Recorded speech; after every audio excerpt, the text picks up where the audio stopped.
Hello, everyone. Welcome back to the podcast. Today we have an old school type episode.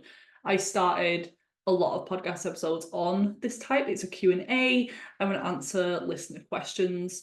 So these have been pulled from some emails that I have and some Instagram DMs. So I put a little poll box up on my stories a few weeks ago and collected a few. There were definitely more than this, but I think this should be enough for one episode, and we can keep doing them on a regular basis. If you're in for them, you might have noticed less guest experts these days, because I feel like I've interviewed everyone that I wanted to pretty much, but I want to focus more on the solo episodes and the Q&As, and then the odd guest here and there. I've had clients come on the show, and again, if you're a client and you want to share your experience, your transformation with the listeners, I would love to have you on. But today's episode, we're covering a few different subjects. We have questions on polyps, so we're going to be talking about things like estrogen dominance and what to do for that. Someone asked about sore muscles, and then I go into detox, mineral levels, and lymphatic work for that one. How to improve low blood sugar. I think we often talk a lot about high blood sugar and high insulin and metabolic syndrome, but what to do if someone has low blood sugar, because it can definitely happen. Less common, but there's obviously people out there who are struggling. My thoughts on intimate washes, vaginal cleansing routines, hygiene, all that good stuff. And then final question is on fasting and ketogenic diets. So let's get into it. I will read the questions and then we'll get into my thoughts and recommendations. So someone put, hi Vivian, I've been experiencing spotting in between my cycles and I had an ultrasound done. The doctor identified that I have 3 to 4 polyps in my uterus and have suggested removal through a short procedure. I just wanted to get your thoughts on A, whether I should get this procedure done, B, are there any holistic ways to get rid of the polyps from the uterus, C, as I understand, a procedure to remove them is not a permanent solution and there are chances of reoccurrence. Are there any programs or protocols on how to manage them? Great question. And I would actually tie this into other conditions as well. So they all have some individual characteristics, but if you're listening and you can't relate to this specific condition, if you also have fibroids or cysts, endometriosis, then you might want to listen up because this does apply to you. Even heavy periods, pain, fertility issues, this could be similar problem that you're dealing with, which is in general, in an overview term, is estrogen dominance. You might have heard of that term before, but I just want to give you a bit of a deeper understanding before we get into the recommendations. So I think this could be one of the main things that's going on. I have a couple of more suggestions and thoughts as well, but this is the first thing that came to mind, especially if someone has spotting as well. Whenever someone has estrogen dominance, we have to think of what estrogen, or if you're American, estrogen, what the job of that hormone is. And it's all about building and growth, which is important for some things. It helps with our breast development and growing the uterine lining. But when it's in excess or it's not balanced out with adequate progesterone levels, which is like the yin to the yang, then we can end up with this condition, estrogen dominance, which means that we have too much estrogen, or it's not being cleared properly, or we're not detoxing it properly, and then we can end up with excessive growth. So in the menstrual cycle, the cycle actually starts on day 1, and that is the first day of your bleed. That is triggering the next cycle to begin. So the day of your period is cycle day 1. And then during that first 14 days or so, this is average based on a 28-day cycle, but we know that that textbook timing isn't for everyone. So I'll just go based off these numbers. So if we're assuming day 14 is around when someone ovulates, the first 14 days, days 1 to 14, the first couple of weeks, you are naturally going to be in a more estrogen dominant state as a cycling woman. This is different when you're postmenopausal or you haven't started your cycles yet. So I'm talking about a woman in her fertile years. First couple of weeks, you should be estrogen dominant because we only produce progesterone in good amounts in the second half of the cycle post ovulation. So then in the second half of the cycle after ovulation, we should be producing progesterone and we should be more progesterone dominant during that time. Imagine that estrogen is like fertilizer on a lawn, so it helps it grow. progesterone is like a lawnmower that keeps it nice and trimmed, keeps it nice and healthy, and stops it from overgrowing. So progesterone's job in the second half of the cycle, for those 2 weeks or so before the period, or if we are pregnant, then that continues to be produced. But imagine if we didn't have the lawnmower, then that estrogen is allowed to keep overgrowing. So estrogen isn't the problem. It's not a bad hormone. It's actually a really amazing hormone in a lot of ways. But with estrogen dominance, people think that they must have too much estrogen, but sometimes it's the fact that they don't have enough progesterone to offset the estrogen. So in comparison, estrogen is still dominant to progesterone. That is the problem for most women, but there are a subset of women who do have high levels of estrogen, and this can come from high levels of body fat. If you've recently been on hormone contraception, or you're exposed to a lot of xenoestrogens from plastics, fragrances, mycotoxins from mold. If you have poor detox, you're not clearing estrogen out the system. But 80% of the time, I'd say it's due to low progesterone. It's just not matching that estrogen. And the top two things that I think of with that are poor egg quality. And there's a whole number of reasons for that: environmental toxins, nutrient deficiencies, but also stress is the biggest one. Stress can deplete progesterone.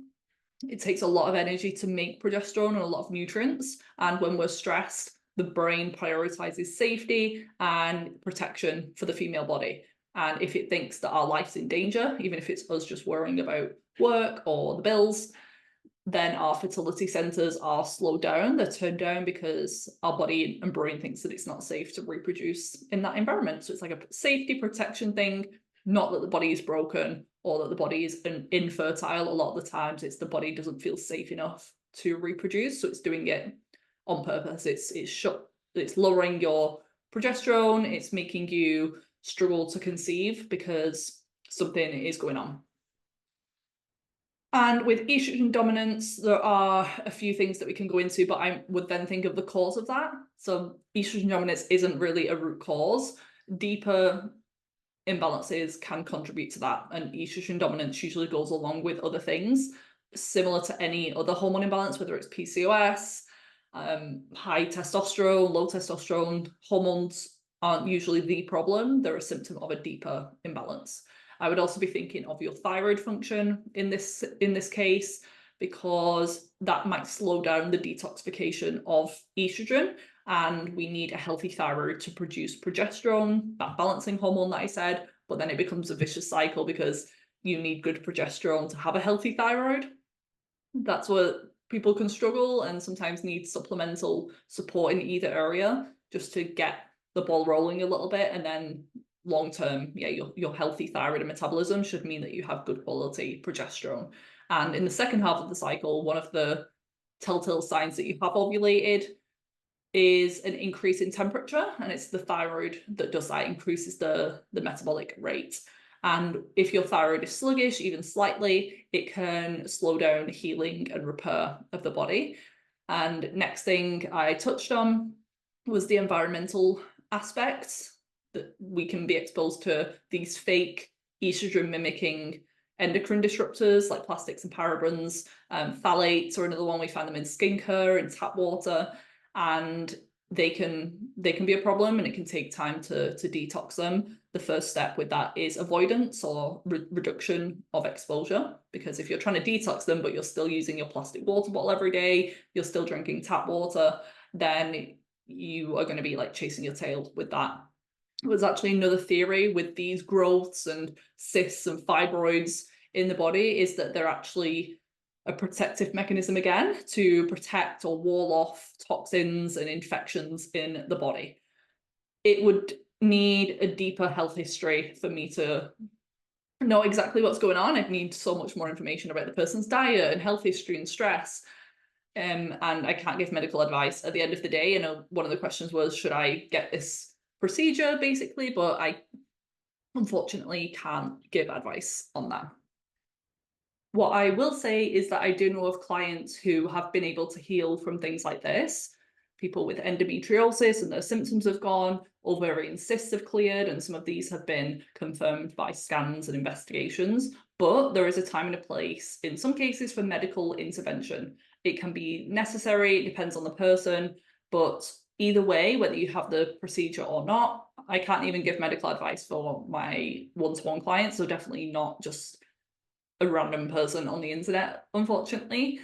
But the reason that a lot of times these things reoccur is because the root causes haven't been addressed. So if you just have the laparoscopy and get rid of some endometrial tissue, or you have surgery to remove the fibroids or polyps, if you haven't addressed the exposure to fake estrogens in the environment or the high stress, inflammation, thyroid issue, they will likely come back.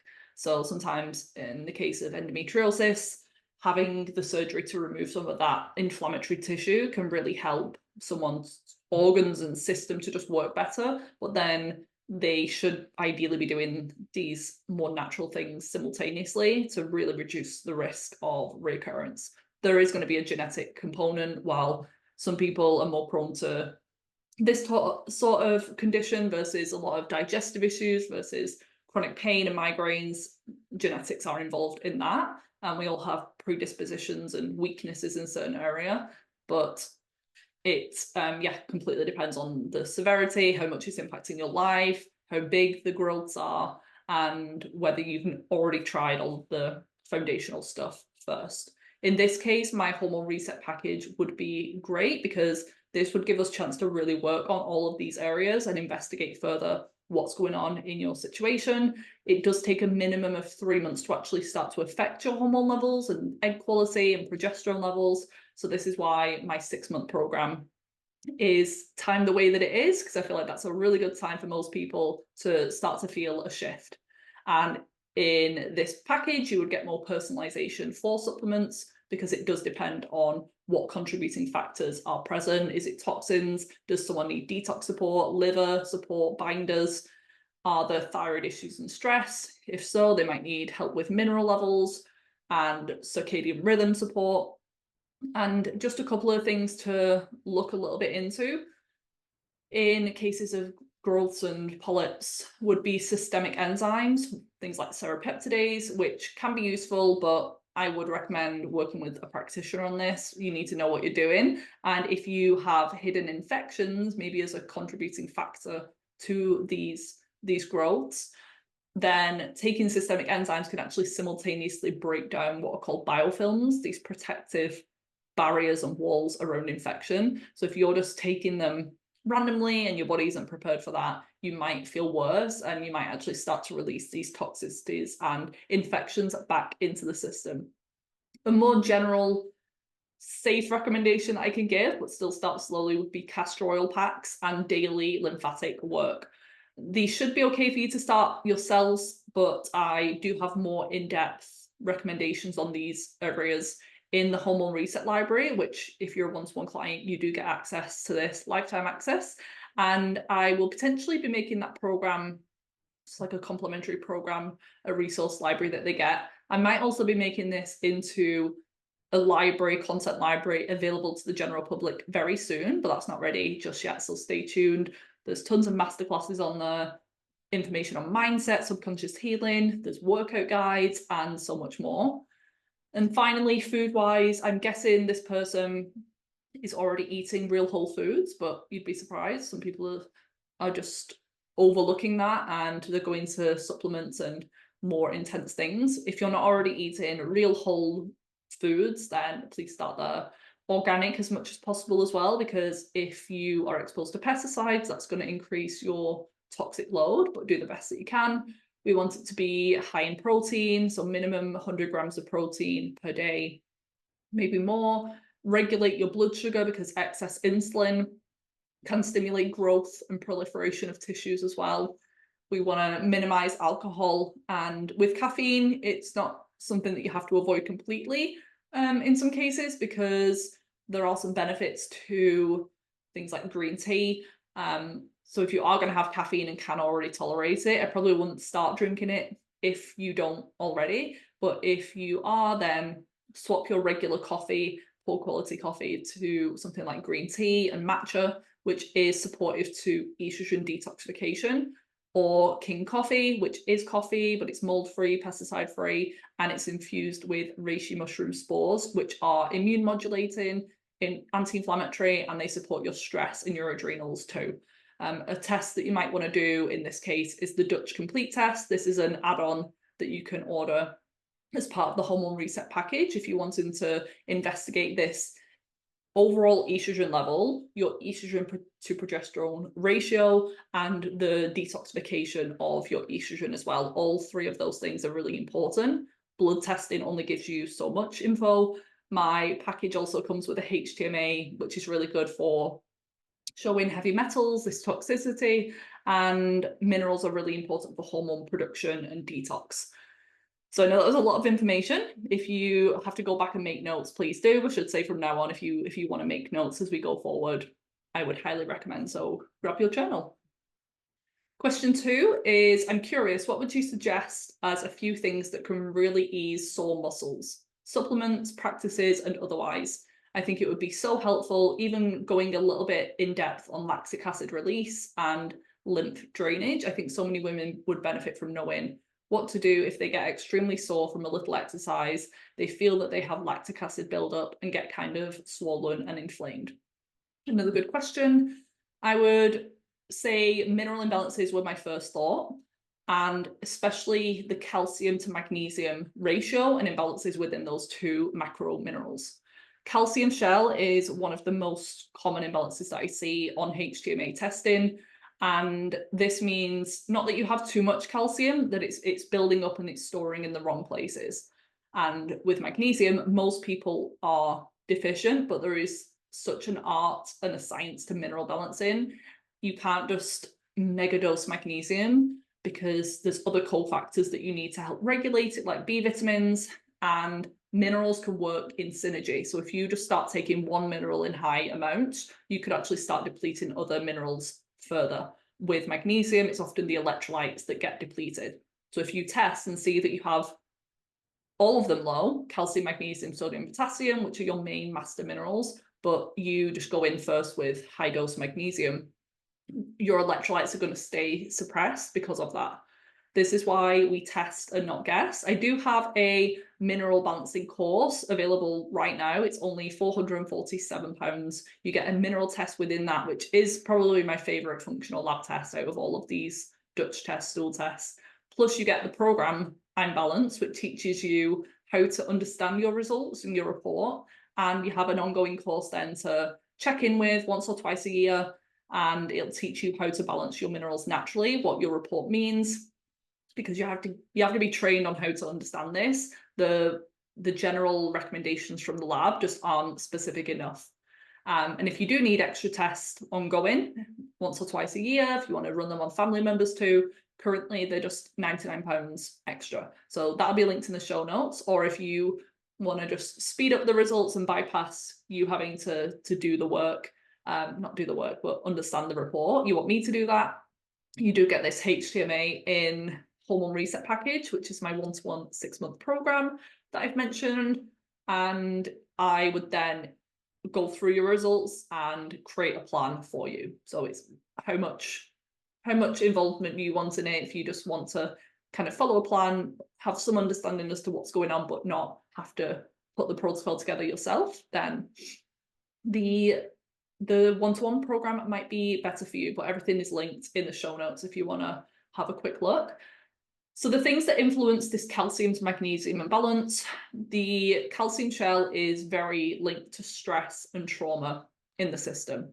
So what can happen is when we go through stress or trauma, and there's a whole umbrella category of different things that fall under that, but it could be something small, like a little t trauma, like bullying in childhood or moving around a lot or having a pushy or unsupportive parent as a child. Could be being laughed at in class once for getting something wrong, or a big trauma. This is where people's brains initially go to, is things like neglect and sexual assaults and living in a third world country where there's war and crimes and you've experienced loss at an early age.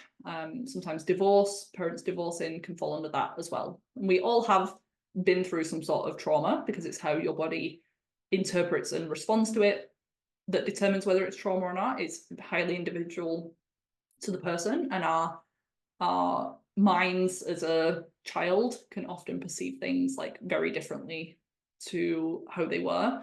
So stress and trauma can contribute to a calcium shell, but then it can become a vicious cycle, because once you have a calcium shell, it can be really difficult to process that and release those emotions from the body, because you create this emotional shell internally as well. And it's not until you start to knock that down, you start to get calcium into the right places, which should be the bones and the teeth, the skeletal system, instead of the soft tissue. So when you've done the HTMA, if it comes back with high calcium in the hair, that is showing that it's not just building up in your hair, that is soft tissue, but soft tissue is also your arteries and your muscles. And when it's too high, it can cause a lot of calcification, hardening, stiffening. It slows down the metabolic rate, so it can make you struggle with fatigue and chronic pain. They would be the top two symptoms I see. But calcium is also important for muscle contraction. And these are all beneficial to some degree. We need some sort of contraction to help with movement, but it shouldn't be excessive. Otherwise, we end up in this tense, tight state, and we just have excessive tension in the body. And then if that's combined with low magnesium, then that's a double whammy, because magnesium's job is to relax the muscles. So the classic problem that I'd see is high calcium and low magnesium. That is going to make someone's muscles very tight, and it might express and manifest post-workout as excessive soreness, this lactic acid buildup and pain, but it can also express as things like constipation, headaches, migraines, jaw tension, teeth clenching, period pains, leg cramps, foot cramps, just any part of the body that can tense and tighten. It could be linked to this calcium magnesium imbalance. Some other reasons for a high calcium level or calcium shell could be vitamin K or iodine deficiency, and then stress, heavy metals can be involved. This test, HTMA, looks at all of those things, and that's why it's my favorite test. And my next thought, so top thought, mineral testing, definitely run a HTMA if you haven't already, and I could put money on the fact that your calcium and or magnesium are going to be off. Next thought would be issues with detoxification, because we produce things like lactic acid and ammonia naturally. So these are naturally produced toxins. Toxins don't just come from things like pollution and tap water. They can be made internally. So if you have, again, a calcium shell, this is going to be another problem, because with that calcification, it affects the functioning of the cell and the cell membrane. So when things are hardening and stiffening, the muscles, not only the muscles, is the cell membrane as well. So that's stopping the cell from detoxing properly. And then we end up having issues allowing energy into the cell, allowing nutrients into the cell. But on the other side, waste can struggle to leave. So it may not be that you're producing excessive amounts of lactic acid or ammonia. It could be that you're not clearing them fast enough. Similar to what I said with estrogen in the last question, it may not be that someone's producing excessive amounts of estrogen. It could just be that it's not leaving the body as quickly as it should. And the longer that it stays around, the more problems it can cause. I would definitely recommend lymphatic work in this situation, but go slowly. I know the person asking already mentioned it. I would recommend listening to episode 194 of this podcast with Dr. Perry Nicholston. He's still one of my favorite ever guests and one of my favorite ever episodes. It's a pretty long one. It's on for 2 hours, but then it goes into the science. So if you've not already listened, I'd recommend that. It will be linked in the show notes. And start off with the big 6. Very slowly. If you're constipated, you want to have a bit of a break until you get your bowels moving, because if things are backed up, the order of detox organs is really important. If the last bit, the bowels, which is how we release a lot of waste, is backed up, and then you're unlocking all of these toxins and getting things moving, but there's nowhere for it to go, this is how we can end up with Herx, which is a detox reaction, Herxheimer reaction. A few more things to consider in this situation of muscle pain, soreness, poor recovery would be mitochondrial issues. This is because the mitochondria help with all of these things. It helps produce energy, it helps to detox, it helps to clear toxins. It helps us produce cellular energy, basically. And the analogy that I like to share with clients to describe the importance of mitochondria and how they can be affected and how they can become dysregulated is, imagine a factory. So inside the factory, imagine they're the mitochondria. We have trillions, I think, of mitochondria. So there's lots and lots in every single cell, and they help convert our food into energy. So imagine in that factory, they were short-staffed or didn't have the resources that they need. They didn't have the conveyor belts. They didn't have the correct amount of staff. People were off sick. People were off work. They were short and understaffed. That would be like the mitochondria not having enough nutrients. So it doesn't have what it needs to function. And they need a lot of B vitamins. They need a lot of amino acids from protein. They need a lot of minerals. That could be one problem. And or there could be both going on. The other issue is that there's something wrong with the actual mechanics. It's like having a spanner in the works of these factories. So imagine something's blocking the conveyor belt, something's affecting the machinery. That could be a toxin, that could be a stress, a trauma, and things like heavy metals, mycotoxins. It might be a little bit of both in this situation, but that could affect the clearance of ammonia, lactic acid, these other inflammatory compounds, but also just affecting you recovering adequately, having that cellular energy to heal, recover, because with workouts and just during the day, we're not healing and recovering during the day. It's happening during the night. It's happening when we rest, where it should be. That's the ideal. Few more things: overgrowths of bacteria, infections, parasites, candida overgrowth, SIBO. These can all produce toxins as well that can cause chronic pain. They can overwhelm the detox pathways. And if our detox pathways aren't clearing these toxins, it will try to find them another elimination route out of the body. And that's why some people get skin stuff, because it tries to push it out through the skin.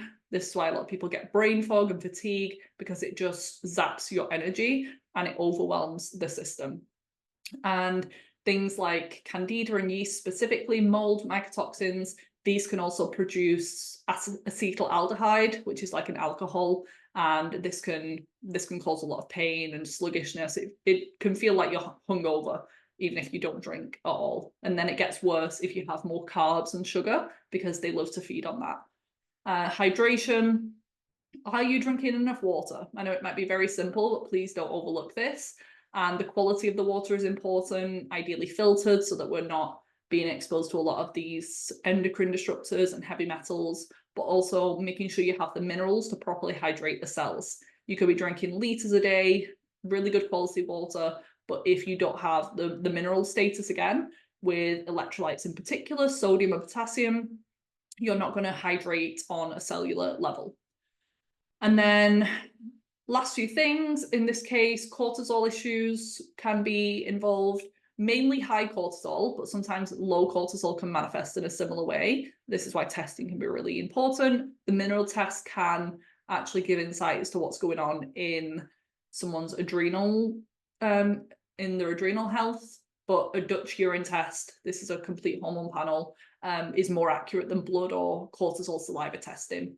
But if you have high cortisol, it can cause a lot of pain, swelling, especially after a workout, because when we work out, especially lifting weights, doing cardio, we're pushing our body, we're breaking down our body a little bit in order for it to grow back stronger when we recover. But if you're just breaking down constantly, you don't have what it needs to repair and renew, that's when we can end up with a lot of pain and exercise intolerance.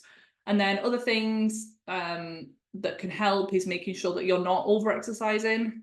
And people sometimes compare it to what they were doing in the past, or comparing it to other people in the gym or what they see online. But based on where you're at in your health journey or your life, it could just be too much for now.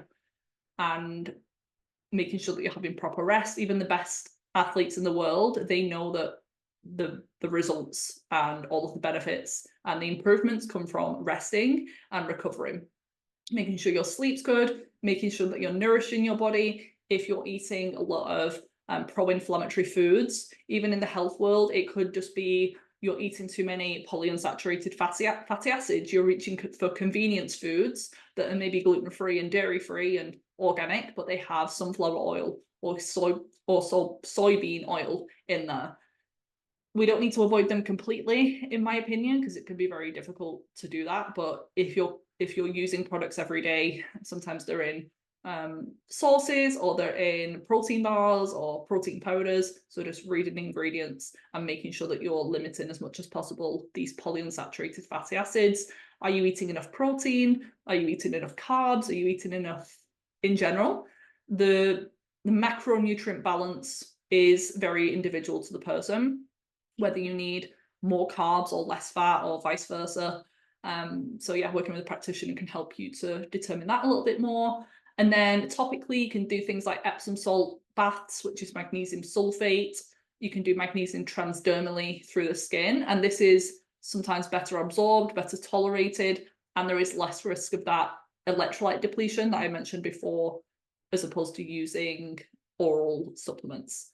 Red light therapy might be useful in this situation. Infrared saunas, they use that red light therapy as well. It's called photobiomodulation. It supports the mitochondria, so there's little factories. It gives them a little bit of a boost.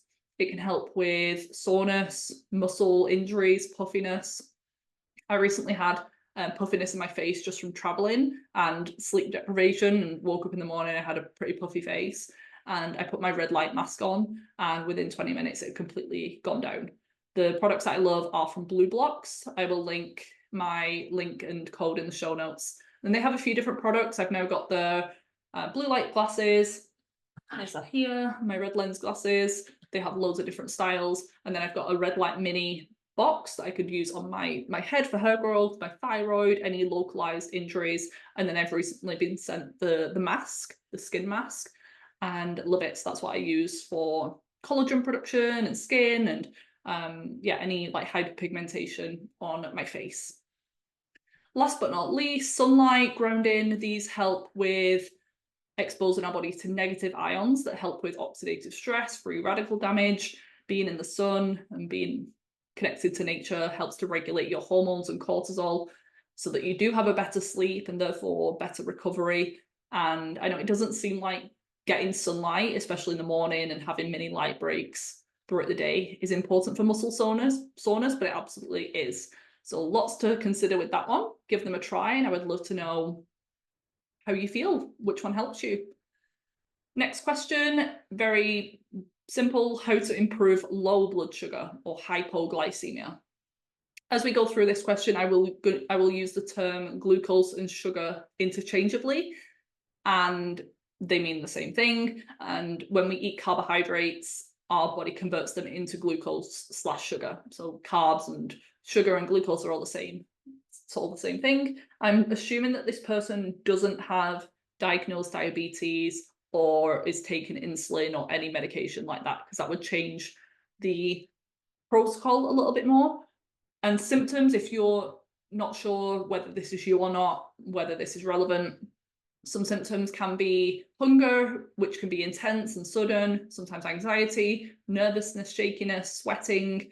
And if you're waking up frequently throughout the night, feeling dizzy, lightheaded, fatigued, tired or groggy, waking up tired, irritability, mood swings, headaches, muscle weakness, and brain fog.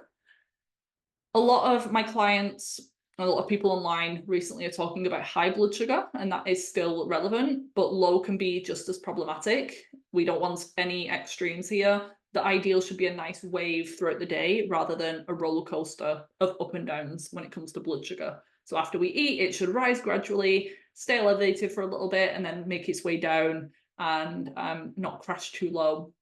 We should be keeping it nice and stable. If we drop below around 4, which I think in American readings is about 60, but you'll have to double check. I'm talking in nanomoles per litre. 4 under that I would consider it getting a bit too low. And we want to know, I'd ask this person a few more questions, but firstly, I'd want to know if they've actually tested and seen that they're getting low blood sugar, or if they're just feeling that way. Because if you're feeling tired, jittery, shaky, it can be the same feeling as high blood sugar. I used to make this mistake quite a lot for a long time. I thought I had low blood sugar because I would feel that way. After a few hours after eating, I'd need to snack, I'd need food immediately. But when I actually tested, in those cases, my blood sugar was too high. And the solution that I had at the time was to just eat again, eat more carbs. And I'd feel temporarily better, but then it was ultimately making it worse because it was pushing my blood sugar even higher. And this is why we want to test and not guess. So please test and make sure that you're seeing that your blood sugar is actually low, not just a fasting glucose, but throughout the day with something like a continuous glucose monitor. It might also be reactive hypoglycemia. This is one of the top reasons for it. So testing again would be able to show you if there's an initial spike before the crash.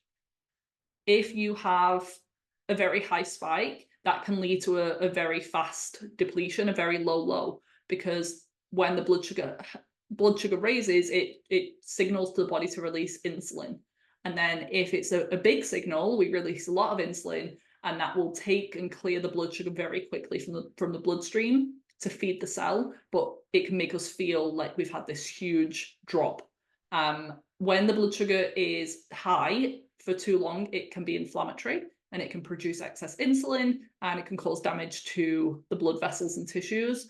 But when it's too low, when it drops and stays low for a long time, it can be stressful and it makes the body think that we're going to die. Like if our blood sugar drops too low, we're going to die. So as a reaction, it produces cortisol. Cortisol is a glucocorticoid. It helps to move sugar out of storage, brings it into the bloodstream so that we have an increase in blood sugar. But if that's happening over and over again, that is very taxing to the adrenal glands and the stress glands. And that could be one of the causes of high stress. Someone's workload might be okay, but they could be automatically triggering or unintentionally triggering stress multiple times a day with the way that they are or aren't eating. So I would say consider getting a continuous glucose monitor if you haven't already. I prefer them to the finger prick testing. They're just more user-friendly. And I do have a podcast episode about my experience last year with CGM, the brands that I like, big findings and takeaways that I got from mine. So I'll link to that in the show notes. If you aren't aware of symptoms of high insulin and this reactive hypoglycemia, then other signs and symptoms of high insulin could be acne or PCOS-like symptoms with irregular cycles, hirsutism, hair growth, hair loss on the head. You might have weight gain, especially around the midsection. You might have skin tags, sugar cravings, and you might struggle with fatigue, especially after eating. If you have actually low blood sugar, you've tested, you've confirmed, and it isn't spiking high, you're not getting this spike and then a huge crash, it could be stemming from adrenal issues, is my first thought. One of the jobs of your adrenal glands is to help regulate glucose, along with a few other things like blood pressure, fluid levels. We produce other hormones like testosterone there. But cortisol, which is produced by the adrenal glands, is a glucocorticoid, meaning that it helps to mobilize sugar. That's why people with high cortisol can often start to develop high blood sugar, but then over time, it can cause your body to stop producing so much. We can develop resistance to cortisol, and then that high blood sugar can actually lead to low blood sugar and or low cortisol levels. So my goal would be to strengthen the adrenals of the person through minerals. We need electrolytes like sodium and potassium to do that. The mineral test can help to confirm what's going on there. Just nourishing foods, slowing down, nourishing herbs, animal protein. We want to up things like grounding foods. If you look into Chinese medicine, these blood building foods could be really good, or just put food for the adrenals. Root vegetables, a lot of warming cooked foods, ginger, garlic, onions, and yeah, managing stress in whatever way that looks for you. And sometimes someone has dealt with the stress. They might have left the toxic relationship or really like cut back on their workload. So they're like, I don't feel stressed anymore, but it's like my body still is. And it's usually because that person hasn't dealt with the quote aftermath or the damage, so to speak, that was done. And in that case, you just want to build the body back up. Stress can also be coming from physiological reasons, chronic hidden infections, imbalances with minerals or the thyroid, disconnection from nature. So really taking a holistic approach with this. And then just going to throw a few things out there with nutrition and lifestyle. This person might do a little bit better with frequent meals every 3 to 4 hours rather than 3 meals a day. You might want to eat something smaller a bit more frequently to help your body use that energy better. Maybe they do better with a slightly higher carb diet, but obviously the nourishing carbs like potato and fruit, not the processed white bread. Plenty of fiber, I would say, making sure you're eating enough, avoid fasting, don't exercise too much, and make sure that you're recovering well. So a few things there, depends on the questions that I asked. And I would love a follow-up from this person if you try these things and just play about, have a little bit of an experiment, see how you do with the more frequent eating, or maybe the carbohydrate piece was a missing thing for you. We're told to avoid carbs and sugar and fruit these days, but some people actually do a little bit better on that, especially if you have more active lifestyle or a more intense workout schedule. And then second to last question, what are your thoughts on intimate washes? My first answer would be no, but then my follow-up question would be, why do you feel like you need that? The vagina, the vulva, whatever you want to call it, is self-cleaning and it has a very delicate pH. The microbiome does need to be protective and it can be thrown off for a number of different reasons. Washing excessively, douching can all allow for your pH to change and therefore disruption to the bacteria or yeast colonies to occur. It's okay to use body wash that's ideally non-toxic, doesn't contain artificial fragrance, parabens, phthalates, these hormone disruptors, ideally, but using that around the area, around the vagina and on the outside areas, not the inside. We have a lot of sweat glands in the groin area, so it is important to cleanse, but I don't advise using anything internally. If you really want to, if you feel like you need to for some reason, or if you're trying to wean off conventional brands, you've already been using them for a while and you just find it very difficult to stop completely, then there are a few brands out there which I believe, I've not looked into them massively because it's not something that I typically recommend, but I believe these brands, because I know a few other of the products, are made with a proper pH in mind and clean ingredients from first glance. But these are YES, YES, Salcura, and Organics, which is Organ NYC. They do tampons and pads.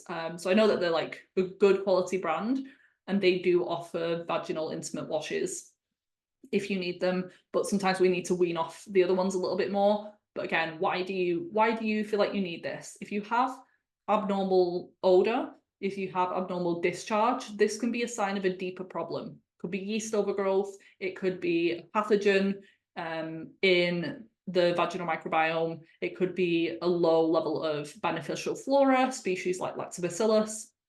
In this case, vaginal microbiome testing could be useful here, just to see exactly what's going on. I've had so many people, even myself in the past, thought that there might have been an imbalance with yeast, and it's actually bacteria. So all of this treatment that you're doing to reduce the fungal overgrowth isn't working because it's not actually yeast that's the problem. So doing a swab test is a really good way to see clearly on paper what's going on, and then you can do targeted treatment based on that. This can be purchased as an add-on to my one-to-one hormone reset package. You do get the mineral test included. Minerals like zinc are also really important for healthy vaginal flora, immune system, general microbiome. And then you also get this resource library packed with tons of information. You get lifetime access to this information on women's health, fertility, lab testing, non-toxic living. Again, linked in the show notes. But if you want to do extra testing in this case and you want to have a practitioner work with you on the root causes, if you do suspect bacterial vaginosis or yeast overgrowth, or you're just not sure, Fertility is also really a really big thing that's affected by your vaginal microbiome. So even if that's not top priority right now, but it is in future, or you just want to be healthy overall, then making sure that the vaginal microbiome is healthy is really, really recommended. And then last but not least, final question is, what are your thoughts on fasting? I've heard that ketogenic diets can help with chronic illness. I want to first clarify that there is a difference between ketogenic diets, and fasting. They're not synonymous with each other, and there's also different types of fasting too. Someone could be intermittent fasting, which is eating within a certain time frame, but they could be eating a high carb diet during their feeding window. Or technically, someone might be in ketosis because they've dropped their carbs low enough, but they're eating every 2 to 3 hours, so they're not fasting. So just wanted to make that differentiation. My problem is with both of these, more so the ketogenic, I think, but I have problems with both of them for a lot of my clients. The main thing is that there's not many studies on women at all, because they believe to radically change someone's diet in fertile women is not ethical, because in case they did fall pregnant, we don't know what the risk is to the baby. So with a lot of health related stuff, that is the main problem. This is why women's health is so like not explored, because they are doing tests, they're doing studies, but on postmenopausal women or men.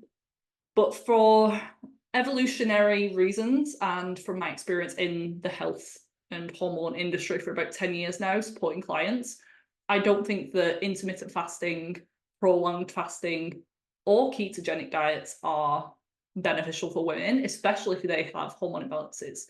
If you're absolutely thriving and you want to experiment and you want to see for yourself, and you want to give it time to also show, because there's sometimes this initial bliss period where someone feels really good and then they come back to me 3-6 months later and they're in a crash. So we want to know the long-term impacts of these things as well, not just someone doing it for a month and then we don't hear from them again. The female body and brain are very sensitive to signs of famine. It really turns down your fertility levels, your hormone levels, your progesterone, because it thinks that it's not safe to reproduce in times of scarcity. Even if you are actively choosing not to eat and there's food in your fridge, in your cupboards, you could go down the street right now and go to the supermarket, your primitive brain goes into this like instinct of famine. There are some benefits to fasting, not going to deny that, and it is used in the medical and holistic world, and they help with things like autoimmune diseases and sometimes cancers and chronic infections. But I still think there are ways to heal without this. It would be one of my last go-to therapies when I've tried other things as well, because I want to eat and I want to eat carbs. If I can get away with the most carbs possible, that is amazing. But not eating often can sometimes make people feel initially better, because you end up running on stress hormones as well. So if you're skipping breakfast, you're having a coffee and going straight to the gym, you might feel really productive and feel really energized and really light, but you're just going to be running on cortisol and adrenaline. And that can make you feel good temporarily, but then you're likely not going to recover as well. Your sleep's going to be off, your menstrual cycles are going to be off, and then it really starts to affect your metabolism long term. So just making sure that these people that you're talking to, you know that it's a nuanced conversation and you don't know what's going on behind closed doors. And even people who say that they feel better without breakfast, or they feel better on really low carb diets, these people might have imbalances that they haven't addressed, and it's more of a band-aid solution what they're doing. They're just relieving symptoms, but they're not fixing the problem. So if you've got severe yeast overgrowth or insulin resistance, you might feel better cutting out carbs, but you've not actually fixed the problem as to why you had that in the first place. And as soon as you introduce carbs back in, if the problem hasn't been addressed, you're still going to feel that way.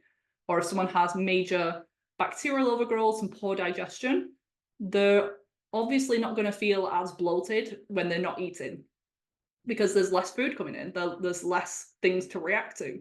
But the answer isn't just to not eat for the rest of your life, it's to fix what's going on so that you can actually tolerate those foods.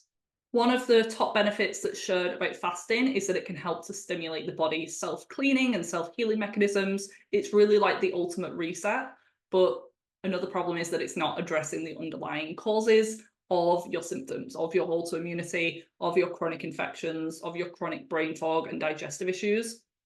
These are going to be things like toxicity, mineral deficiencies, trauma, and chronic infection.